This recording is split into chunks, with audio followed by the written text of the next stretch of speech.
Welcome back to another Wayfinder video, and today we are going to be discussing dungeons, how they operate, how you can make your own dungeons, as well as what you will need and how to unlock them. But before we get into everything you need to know about this, I do want to give a very special thank you to everybody that is supporting over on our patreon.com/Maconn, subscribing over on twitch.tv/Maconn, which I'm probably live with right now at the time of that video. So come over, say hi, as well as everybody that hit that wonderful membership below here on YouTube to help the channel keep making any more greater Wayfinder video for you.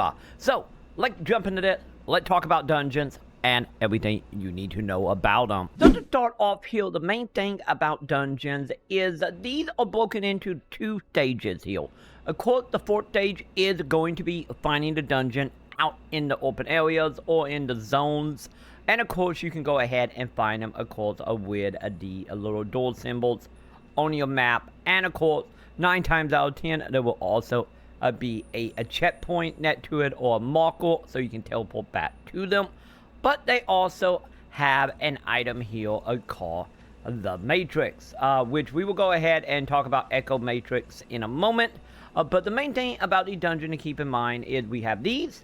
And then, of course, we also have the dungeon in Skylight, with Skylight being our main hub area for the time being. And, of course, as you are out and about in the open areas, of finding the dungeons by unlocking them by exploring the map, as well as by completing the story and playing through the main story, you will get access to each of the areas. And once you have access to them, you can, of course, run back to the area where they was to actually take part in the dungeon. But the thing is about the Skylight dungeon is it connected to all of it. And because of that, you can, once they are unlocked, just do them from the city. And when it comes to doing the dungeons itself, I do highly recommend actually playing through the story mode here, since that in the majority the way you're going to unlock these. So make sure you are doing that. But let's go ahead and jump into how to actually collect the items needed to make your dungeon. And when I talk about creating your dungeon here, the thing is about Wayfinder is the dungeon themselves are randomly generated. And of course, you do have some input to put into the dungeon to modify them, which will come in handy if you are hunting down certain enemies for items or drops, as well as maybe you just want to make some extra money and you want to have more stuff spawning that will give you money in the dungeons. So let's go ahead and break this down. So to start off here, there are a few things we need to keep in mind here. So first of all, as you can see at the top left here, you can go ahead and see what your battle power is at any given point, and it will not be, required to have a high battle power to do certain dungeon. It's more of a ideal where you should be around for that dungeon, since none of the dungeons gonna lock you out. But it's still a good idea to be roughly around that. And of course, if you do want a breakdown on battle power, of course, I will have a video coming very soon about that. So make sure to thumbs up, subscribe so you don't miss out on that. And then from there, we have, of course, our map making, since the dungeons itself is up to 3 mans as of now, though. They did state we will get ways in dungeon down the line that will have bigger amount of party. But for the time being, we only have a 3. And of course, you can go ahead and turn on map making. So if you want to do a solo, you can absolutely do it. And the dungeons itself will scale to how many people is in the party. But with that being said, let's go ahead and get into making this. So we're going to need a few things. So to start off, we are going to need our location here. So as you are working your way through the story, once again, you will unlock these. And of course, these will be tied into 3 areas, at the time of this video anyway. Of course, more will come as we get more and more zone. With, of course, our starting area, the mines, as well as the woods.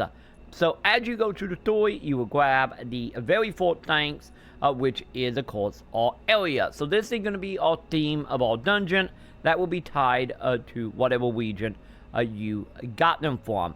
And of course, if you are doing it out in the open world and not from the one in Skylight, just keep in mind the dungeon itself will only have the options for what that area is, since going to the dungeon itself will be themed to that area.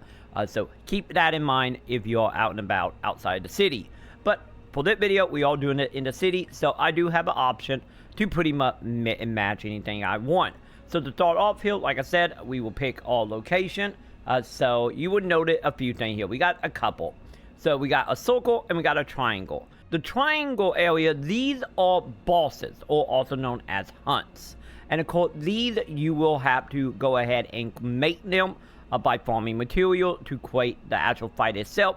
But just know, once you make it once, which for the majority of these will be through the main story, you will go ahead and have them unlocked forever. And of course, I will go more into about how to make up in a moment, but for the time being, just know the triangles are bosses and the circles are dungeons. And the dungeons are called what you would think of a dungeon of going from point A to point B with a boss at the end, with trap mob throughout and treasure for you to collect. So that is what this is. And then, like I said, the triangles are just straight up bosses as is. But let's go ahead and make this a normal dungeon. And then we have our difficult setting. So how this operates, you will start off with the default difficult setting. I'm just gonna, for analogy here, just mean it as easy, normal, and hard. And of course, you will start off on easy. Once you beat it, you unlock hard, and so on, and so on. Which in return will give you more of a challenge when it comes to your dungeon, as well as not only more of a challenge, also more enemy, and also higher chances of well loot to be dropping. So once you decide on what you want to do, we're going to go ahead and go down to our next option here, which will be our selecting our imbuements. Think of these as like elements that can change what monsters are going to spawn in there, if they're going to have like poison, fire damage. So we got a few here to start off. We got also some poison, which we'll put poison area to deal with. We have darkness that will go ahead and add like dark elements and that effect. We of course have ourselves some fire as well. And of course we have greed, which will pretty much put money everywhere. But the catch is, the money may or may not have a monster in it. So you can go ahead and pick whatever tickle your fancy here. So let's just go ahead and go darknet for this. And of course from here, you will notice this seemed to be it. It not. Because as you progress through the story, as you can see, I'm not up to it because of server issues. But nonetheless, later down the line, you will be able to unlock a second imbuement that you can start like mix and matching the element to add any more customization to your bosses and your dungeon. So keep that in mind, you will be able to do it. But before we actually begin the dungeon, you will go ahead and see over on the left, here with recommended power is 96. I'm almost 1,000, so we got nothing to worry about here. So from here, we can go ahead and just enter the dungeon itself. So let's go ahead and do that real quick to show you what we're going to be looking at.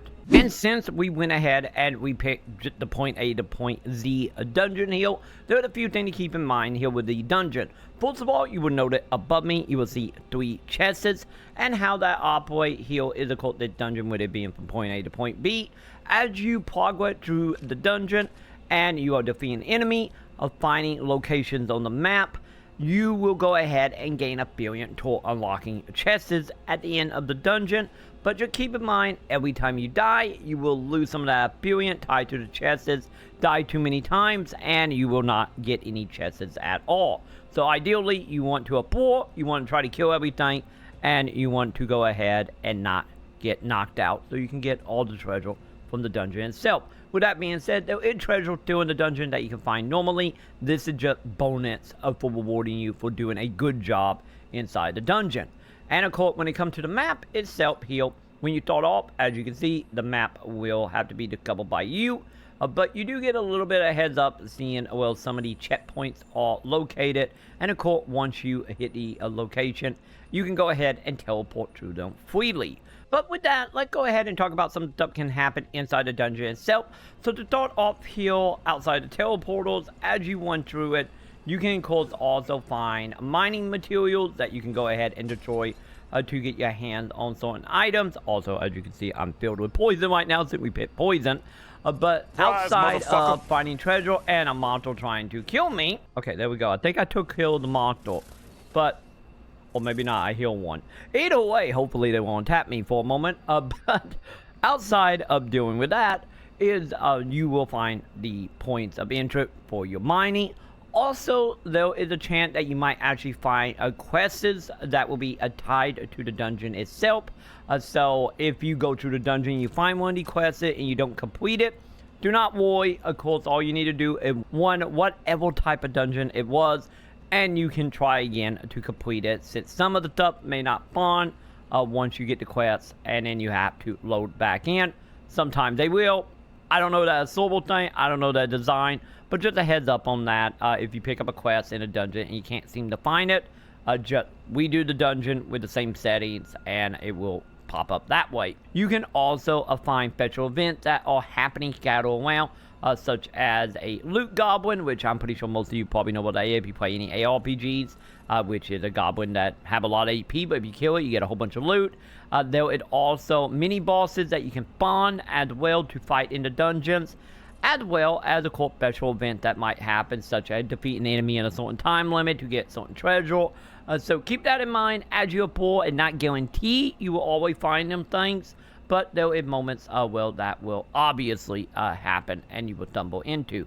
So just keep that in mind as you are in the dungeon. So once you actually make it to the end of the dungeon, you of course will find one of these little blinking, hot thing that you can destroy to leave. Once again, you usually have to fight a boss or a group of enemy before you can do so. But if you want to make sure you have done what you needed to do as far as getting the chests above me, you will see now that there is the bar is completely filled and there is a gold chest unlocked. That's how you know you have done enough and you are ready to head on out of here. So let's go ahead and get out of the dungeon and actually look and see what we actually got from the 3 chests. So as we complete here, you will go ahead and get a rundown of all the items you picked up during that dungeon.